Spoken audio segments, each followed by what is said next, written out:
Welcome back to the Marvel Movie Minute, a daily podcast in which we explore the films of the Marvel Cinematic Universe 1 minute at a time. In this, our 5th season, we are looking at Joe Johnston's 2011 film, Captain America, The First Avenger. I'm Andy Nelson from the Next Reel Film Podcast. And I'm Pete Wright. And you know what's awesome that every Marvel movie needs right in the middle? A John Hughes ending. Today, we're talking about Minute 72, which begins with Steve leading the troops toward Colonel Phillips and ends with the men of the 107th celebrating their rescuer. Back on the show, it's Jonathan and Tabitha Carlisle. Hello. Hello again. Hello. So Steve brings the troops in. Is this the perfect example of Steve being perhaps the best example of the better to ask for forgiveness than beg for permission line of thinking? Is this what Steve does best? I think so. That is something that does carry through with his character. And especially in this case, like, what else is he going to do? Especially in his mind. What else is he going to do? He's not allowed to do what he's supposed to do, what he should do. How do you ask for permission when you've already been denied? But he's military. Like, this is what's funny about him as a character. But is he, though? He's fake military. That's the whole thing. We did learn that they did give him the captain rank. Like, he officially is a captain. But it's like Bill Cosby's honorary doctorate, right? It's not really a doctorate. Bringing Bill Cosby as the example, Pete? Yeah, that was the wrong example. Somebody was talking about it earlier. I regret that. I regret that. But the honorary doctorate part stands. He's an honorary Captain America. He just is a big guy who was on a parade float and carries a motorcycle over his head. He's not really a captain. He doesn't even have an actual uniform. Like an army issued uniform. So yeah, I would say he's not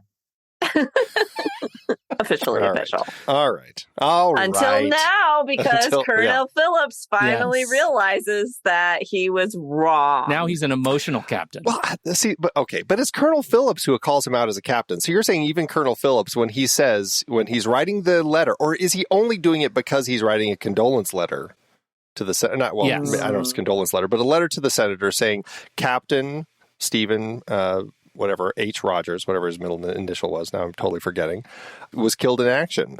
So is he putting quotes around it as he says it? He is putting quotes around it. I think that's what it is. I think Colonel Phillips is the sort who puts quotes around things. You don't think that every word he says up to this point isn't sarcastic? Like, I think everything he says is sarcastic until now. Because he has proven that Captain America is a valuable asset. Maybe it's just one of those things where, like, technically he's a private or something, but because of the show, the spectacle, it's like an honorary captain thing, but nobody serious really takes it serious until he's like, okay, fine, I guess. Yeah. Well, like it's real, but it's not real. Yeah. With all the rights and responsibilities conferred upon you therein. Didn't we? Yeah, I think we talked about it being perhaps a pay grade title, right, Pete? Isn't that what when we were talking about that minute, that there's a military thing, like if you're getting paid a certain amount, then you need to be offered the rank that matches the pay grade or something. And so perhaps he was getting paid well enough through the USO tour channels that it required them to actually make him a captain. I think that's kind of where we landed with that. This is a weird thing that you would bring up, and I hate using this term, but it could very well be the ultimate military Peter principle, that he's just failed up to captainhood, right? Because they were paying him, he has no experience being a captain, but because he's in that pay grade, he gets captain pay. Exactly. And so they call him captain. Is that what you're saying? That's really? Exactly what I'm saying. Well, that's what we said back in that minute, as I recall. Yeah. I regret that minute already. I don't even remember it, but I regret it. There's a lot of regrets going on. So many regrets, including Colonel Phillips, who, well, I don't know if it's regret, but he's starting to acknowledge that maybe Steve is doing something. Like this is a person that he said, you can't do this, you have to go put your tights on and perform. And then, of course, Steve runs off and rescues all these troops and comes back with them all here. And then he's got this little line as Colonel Phillips, you've got the moment between him and Steve where Steve says, I'm turning myself in, and Colonel Phillips says, that won't be necessary. As he walks away, he turns to Peggy and he says, Faith, huh? And has that little line there. Are we buying into this? Are we seeing signs of this growth? Is that is that playing okay for all of you? In movie language, I get it, but if I think about what he's saying, like I don't understand what his question is as far as the minutia of things. Like faith, huh? Like what is the other, like if it's not faith, then what is the questioning? Well, because just her relationship with them? Well, a few minutes ago, they had talked about her having faith, and so that he'll be okay. Yeah. But just the way he's like, faith, huh? Like there's something else. Oh, well, I think it's just his way of acknowledging, like whatever, Grandpa. Like oh well, you're right. Yeah, whatever, Grandpa. Yeah, he doesn't know. I mean, the other thing, the something else could very well just be faith, huh? Like you have faith, but look at you. He just demonstrated he's actually worthy of captainhood. I'm sure they don't say captainhood in the military, but he's earned his captainry. He's earned his captain badge, and maybe that's it. But what I love about Tommy Lee Jones here is that there is no sense. I don't get any sense anywhere in the movie that he has any shame for past opinions held strongly. Right? That he just this moment he's like, ugh. Screw it. Okay. You win. I'm moving on. We'll find a way to use you later to the best of your abilities. And faith, huh? I'm going back to work. I'll see you in the tent. Like it doesn't feel like he's learned any sort of deep emotional lesson. He's not grown as a person. He's just been proven that his old opinion was incorrect, and now he's going to move on to a new one. And I really like that about his portrayal here. Plus, if we could be fair to him or take his side, I guess, like now this, like he's all about strategy and everything, and this completely changes the strategy because now he's got 400 people that, well, I mean, some of them will be useful, some of them they have to take care of, but that, I mean, but they're back in their hands. I just threw those little guys in the trash. Now I got to dig them back out and put them back on the table. Yeah. It's that's where he's going. Dig through the trash. Yeah, it's if he has all these little green soldiers. That's he's got his little troops. Well, I guess these ones are in the trash can for now. That's actually what they have place. Timmy doing, right? He was collecting tin, and now he's digging through the trash for model soldiers. Maybe he's running off to catch the mailman before he sends out the condolence before the letter goes out. That's right. Yeah. That's really good. It's an interesting way that, I guess we're seeing like the cracks in his opinions, and now he's just like, okay, maybe, well, I don't know. I always am going back and forth. Like, is this where he starts getting his own faith in Captain America and that this is a person who can actually help us? I mean, obviously he is going to from this point forward and building a team and everything with Colonel Phillips. So I guess there's that sense, but I don't know, maybe part of my struggle with this is that when I hear a line like faith used in a movie like this, my brain always goes to Contact. And that is one of the films where it has the most awkwardly used expositional like thump in a scene when, Jodie Foster's character is testifying and you have that, I don't know, a senator or somebody who's just like, how do you expect us to believe that you did all of this stuff on faith? And it's so like over the top emphasized the way that they play that I like every time somebody like, in this film, it's fairly simple. And it's Tommy Lee Jones who doesn't need to nail it quite as strongly as it was done in that film. But still, when I hear it, I'm like, oh, yeah, this is the script moment where we're making sure that we're understanding his character's changing here. So I don't know. I always find that there's a little bit of a struggle I have with that. Ridiculously, you've planted Contact in my head now, and now I'm not going to be able to unhear that. But I love that movie. I don't hear Tommy Lee Jones. Yeah, that moment is ridiculous. But I don't actually hear so much of that in Tommy Lee Jones. I think more than anything, he's just setting up a transition so that Haley Atwell can walk up to Chris Evans and look at his face, and then look at his mouth and communicate to us via subtext. I want to kiss that mouth right now. I'm not gonna, but I wanna. All right. Well, maybe that was what Colonel Phillips saw when he was so close. He saw that like Oh, there's other reasons to believe in this guy, you know. Well, and I've had a long fight with this movie about Haley Atwell's relationship. I still think she might be holding a candle for I really like him for science, and this is the walls are breaking here, but maybe not have not fallen.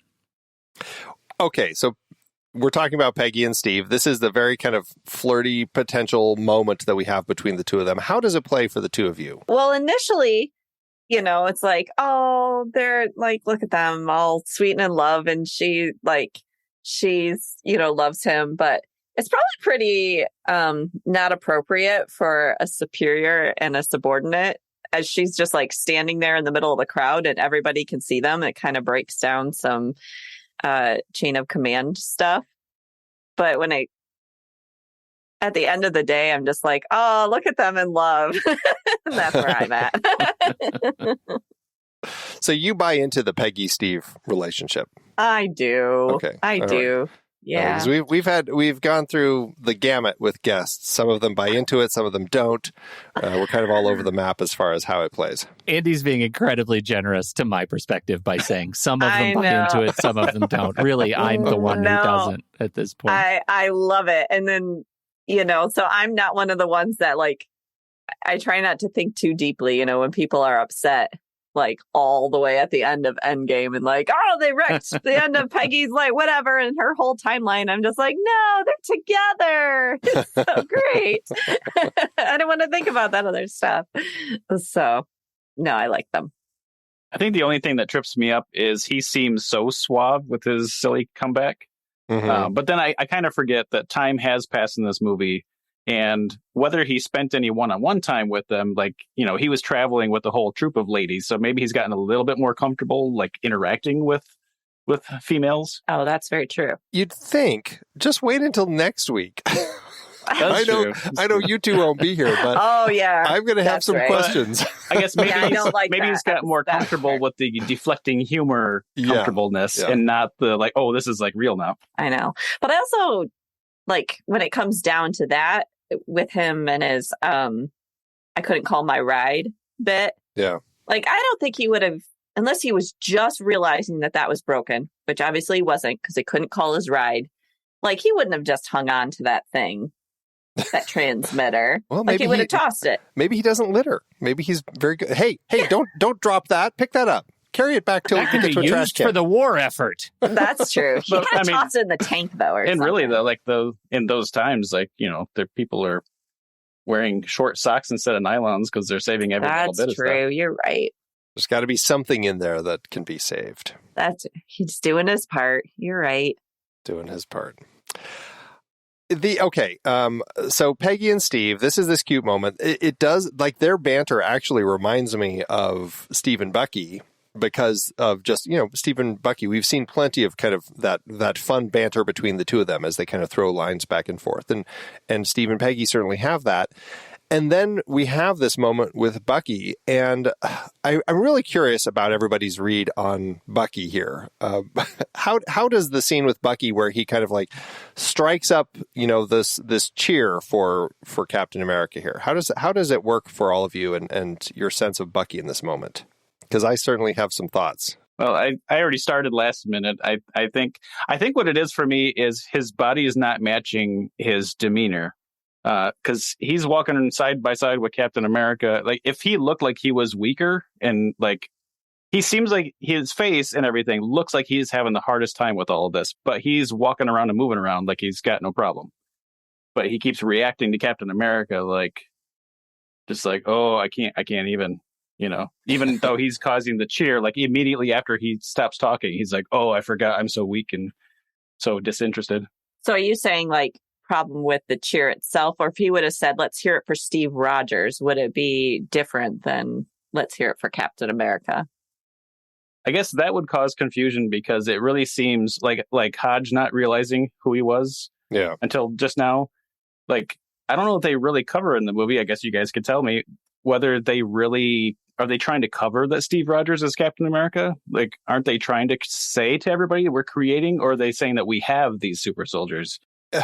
It's in the USO show, it's never clear if I mean, it seems that they're just marketing him as Captain America. Like we never see anything saying that Steve Rogers as Captain America. Like we never see anything like that. So it just seems like they're really pushing him as this person who stopped a Nazi in New York and now he's here and he's Captain America. And that seems to be just kind of the identity that they're going with. And in the films and everything, it seems like it's just like, and Captain America as himself. Like, I wouldn't be surprised if that's how they're putting him in the credits, you know?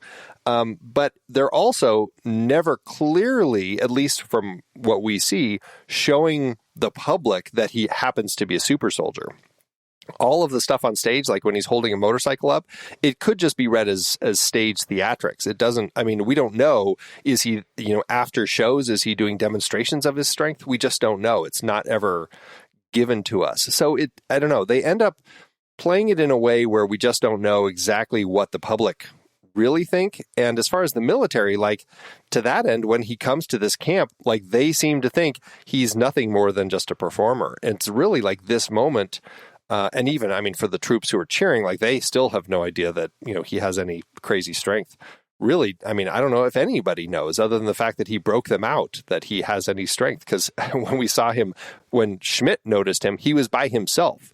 So it's interesting, like how, like who really knows at this point of this group here what he can do, other than Bucky, who obviously saw him, you know, bending bars and jumping incredible distances. So I don't know. It's a very strange perspective as far as like what people are meant to be thinking about this person. But I feel like they all think of him just as Captain America. Like, I don't know, other than like Colonel Phillips, does anybody know that it's Steve Rogers and Gilmore Hodge? No, I suppose. I don't know. Maybe as our earlier discussion, maybe that's how he got the rank of captain, because maybe Captain America was his stage name, but because that was like his only name, it's like a Miracle on 34th Street thing where like, well, the federal government is calling me Captain America. And Colonel's like, that's what? That's not how that works. I'd like to think they say, no, that's just your first name. You're Mr. America, Mr. Captain America. Yeah. You're not Captain America. You're just Mr. Captain America. I don't know. Yeah.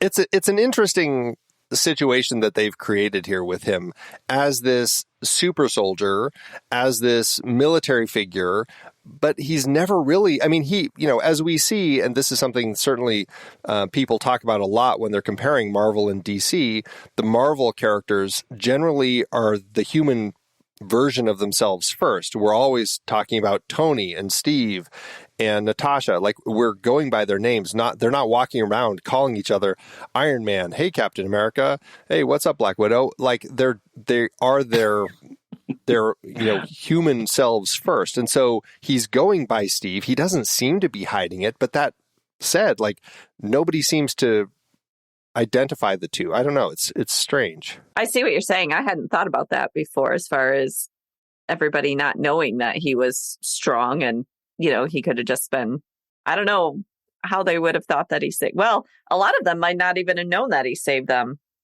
I guess they could have been like, how did he end up with all of them? Because they don't know that he took off to go save those people. And if he really is just another one, like he took off to save those people, and like let's assume none of them saw him and any of his heroics on the catwalk against Red Skull, right? Because he was away with Bucky. On the catwalk. Mm-hmm. Exactly. They were doing their little turn.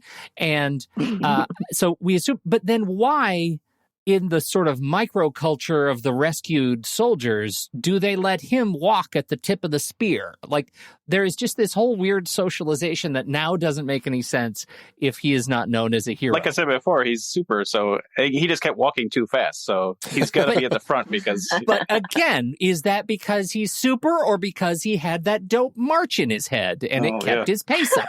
I feel like we haven't resolved that. So the whole time they're walking back to camp, he's like, da, da, da, da, da. That's right. I gotta get my steps in. It's peculiar, and I don't think that they ever do a great job of answering it. I guess, I don't know, by the time in the later Captain America films, when he goes to the museum, it's never really, even there, it's never really depicted in a way where he's a super soldier. Right? It's always just depicted as like, I feel like he's always portrayed as like an inspirational military figure. Like he's this person, he was a military hero and all this. Do they really talk about the fact that he is the super soldier? Like I don't know. Now I'm really rethinking so many things of what I had thought about. Like, what do people know about this character? Like, do they just think of him as like another Uncle Sam, or who knows he's super? That's where I was saying before, like the difference between, hey, America, we're making these super soldiers. We know how, we have the ability, versus we just have these soldiers. So I think publicly that would make sense. Yeah. To just be like, no, we just have these are just Americans. We have Americans that are this good looking and strong and capable. Yeah, they're just super. They're not super. Right. Right. All Americans are super. that's their thinking. But if all Americans are super, then nobody is. Nobody is super. Nobody is. It's true. Going back to Bucky, though, I have to say, I mean, to your point, like he has this really sickly look. And I don't know, I feel like he plays this, the way that he strikes up this cheer for Captain America, like he seems kind of delusional. And part of me wonders, like, does he remember that Steve and Captain America are the same? Like the way that he's like, let's hear for Captain America. Like he almost seems like kind of drunk or something. Like he just seems a little out of it. Like he has no clue what he's doing. And then he's kind of like half cheering. I don't know. It really, like when I watch this moment with Bucky, I find it really kind of comical.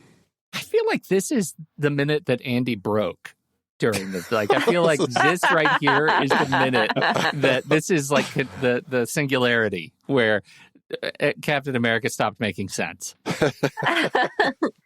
Well, Bucky really could be, who knows what experiments they did on him. Right. So, he could actually kind of be in shock in some ways. And oh, maybe that's it. When he starts clapping for Captain America, he's like, oh, my left arm feels weird. Why is it tingly? Yeah. Yeah. It's really funny. And the way that he says, let's hear for Captain America, like, it's like he's not very smiley. It seems like there's almost like this weird bitterness to, I don't know. I'm reading way too much into Bucky. Definitely, like, because he does, like, the first time in all of our minutes here, he actually does smile. And then almost immediately, his face looks like he regrets it. Like, I shouldn't be doing that.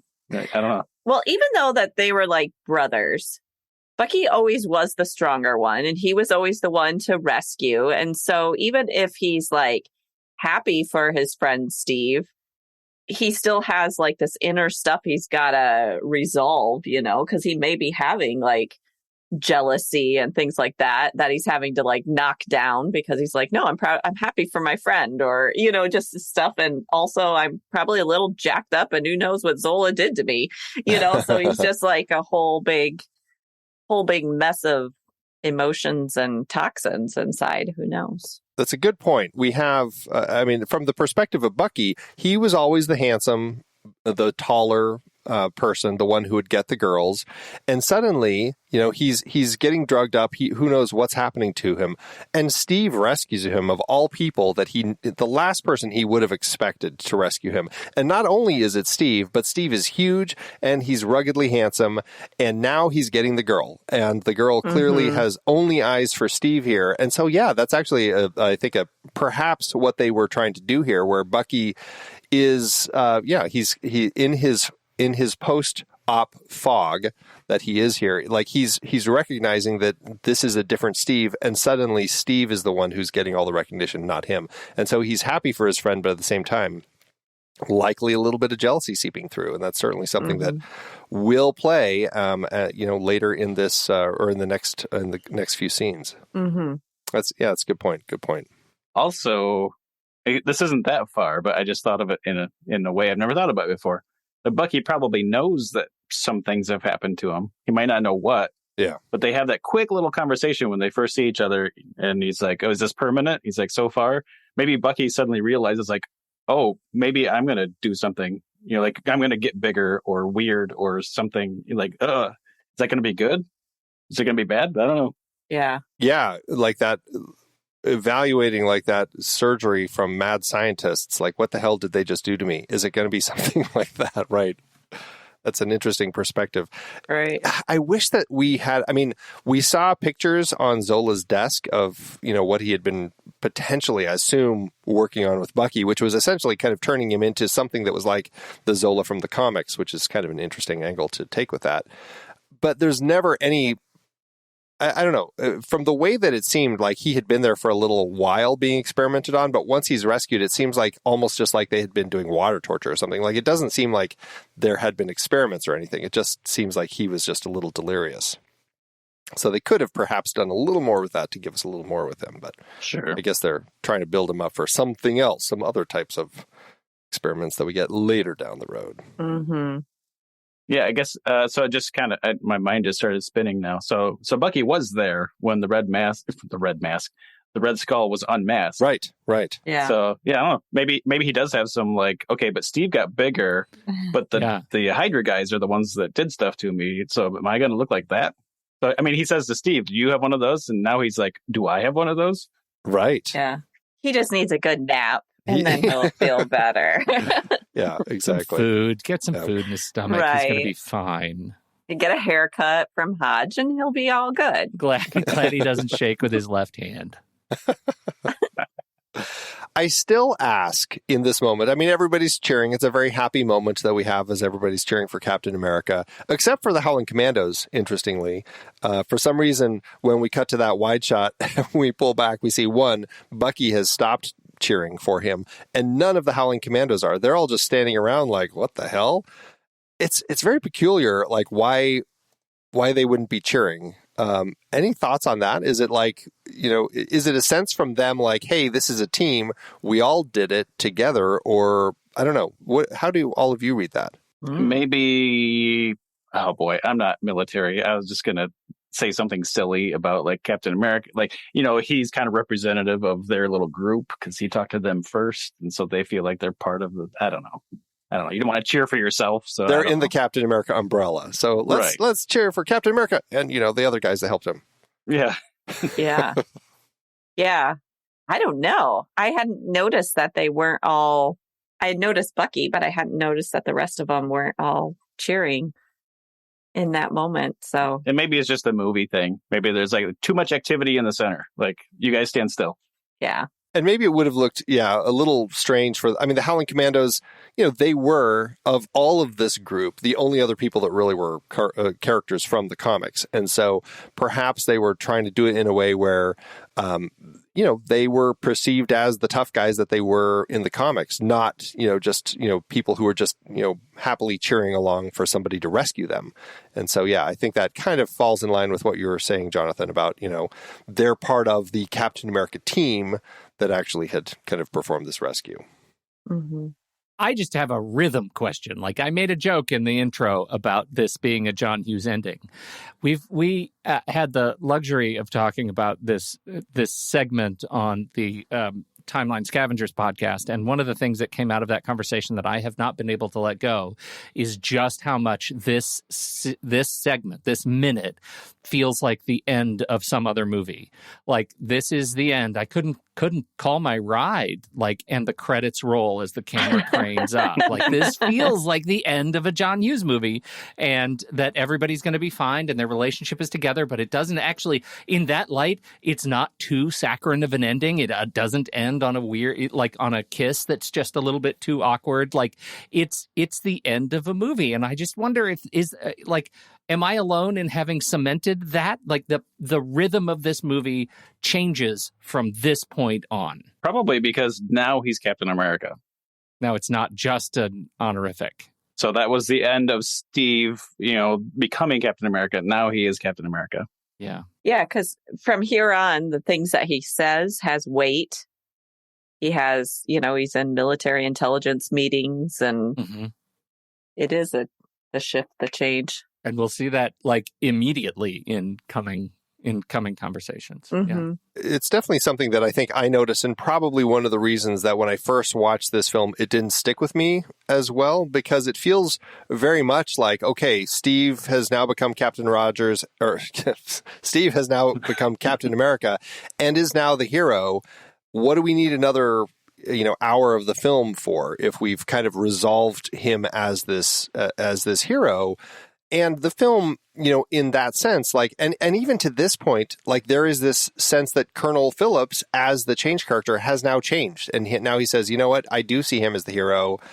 And from this point forward, it's like, where is the story going? Like, whose arcs are we following? Now it's really like, from this point forward, it becomes nothing but plot. Like, all we have is a journey of plot of now our hero just has to stop Red Skull. And ideally, when you're kind of building a script to kind of have those moments, all of that stuff is kind of happening at the same time. So by the time they're stopping the villain, the character has finally gone through their character arc and whatever. And this film does feel a little bit like it ends in the middle, but we still have to figure out how to stop the bad guy. And that's just going to take another hour. And so I think that is one of the things that, for me, always left this film feeling a little, kind of a little slower and a little less exciting than some of the other films in the franchise. I wonder how well that holds up, Andy. Just put a pin in that as we transition into the next minute, because we are doing a movie by minute podcast on it. Yeah. Well, into the next minute, the next hour. That could be a little cheesy maybe at the moment, but like now up to this point, now we've seen that Steve is the hero, but now it's almost like that's not really the point of the plot or anything. I'm just saying, like, as part of a movie that's held in a familiar period, there can be a thing where you create this character who saves the day, but this is in familiar real events. And so maybe it's like, now we've identified the hero, but now the rest of the movie is kind of like dealing with other things that basically, and then it eventually takes Captain America out of the picture to kind of say, like, but really, all of these people are heroes because, like, real people had to really win this war for real. And we don't want to take that away by saying, oh, it was just this one fictional guy that was the superhero. That stopped Hitler. So right. I'm not saying that makes a better movie, but, like, it's kind of like, here's the hero, but then also, like, but we're not taking away from the real heroes. Yeah, right. Mm-hmm. Yeah, I suppose there are a lot of different ways to look at that. And you're right, Pete. This is going to be a point that, as we kind of continue exploring this film from this point through to the end, it'll certainly be something to kind of keep in our minds as a topic and to think about, what other elements are we seeing with the way that the characters are changing, the story's evolving, etc., that really do help keep the momentum going. Right. The only other question that I wanted to bring up here in this minute is, why is nobody stepping up to look at the Hydra tech? I mean, I get it. It's a Captain America moment, but they rolled in with this tank that shoots blue energy, all these crazy guns that look like, something out of a science fiction movie from, the era. And nobody comments at all on any of this stuff. It kind of makes me laugh, but it also makes me scratch my head. And that's really something that's going to keep happening. Why is nobody doing anything with any of this Hydra tech at all? It's so strange to me that they bring so much of it back to camp and don't do a thing with it. Is that something that only I am paying attention to, or is it something that other people have, is it something that you've looked at before? Why don't they use these guns now when they're running on the field? I think it's such a nice moment for this period type movie that if it was a different movie or even still a Marvel movie, but with a different feeling to it, I could totally imagine when they're whooping it up and cheering for Captain America, some people are shooting guns in the air and then one of the guys shoots one of the new guns in the air and then all of them back up what was that? And he's like, oh yeah, sorry. That's like a Thor movie. Yeah. Yeah. Just described a Thor movie. Just destroy all the trees around. Oops. Right. How would you be feeling if the credits were starting to roll, right? I think that's what the thing about this minute is that we are so distracted by the Colonel getting his emotional comeuppance and turning and walking away, and her wanna kiss but not gonna kiss moment. All of that is such a hand-wavy distraction to the fact that they brought all this Hydra tech, which obviously we have to think about at some level, but they don't want us to think about it because this is a human moment, it turns out, and not a military moment. Yeah. And so sure. I think that's important. Yeah, that's what it largely falls down to, is that we're celebrating the people here. We're not digging into the weapons. We'll save that for the future minutes with surely Howard Stark will be involved in some capacity in those conversations. Surely. Surely. Don't call me Shirley. All right. Let's wrap this minute up. We'll be back tomorrow to talk about minute 73. So, Jonathan and Tabitha, where should people track you down and what you've been doing on the interwebs? Yeah, UHF62ND.com has all of our UHF stuff and extra silliness. If you go to the website, it doesn't show up anywhere else, I don't think. But if you go to the website, there's a Big Boy blog for anybody who's familiar with the Big Boy restaurants, where our local Big Boy had like a Big Boy sign, like the maquette of like a boy. Right. Yeah. And the wind blew it over and it was all fell down and broke his crown kind of thing. And so that just started me off on all these pictures of big boys being in weird places or weird situations. And then that kind of ran dry. And then we had like a train derail here. Right? So I was like just making these weird articles that are not really like telling you what's actually happened or where these things are for real necessarily. I don't know. It's that kind of stuff. That's why we didn't continue with the podcast at the moment, because they were just doing too much weird stuff. Weird stuff. All the weird stuff out there. Yeah. Somebody's got to. That's awesome. All right. Well, we will be back tomorrow to talk about minute 73. So thanks to both of you. Thank you for having us. Thank you. And Pete, thanks as always. Faith, huh? Until next time, true believers.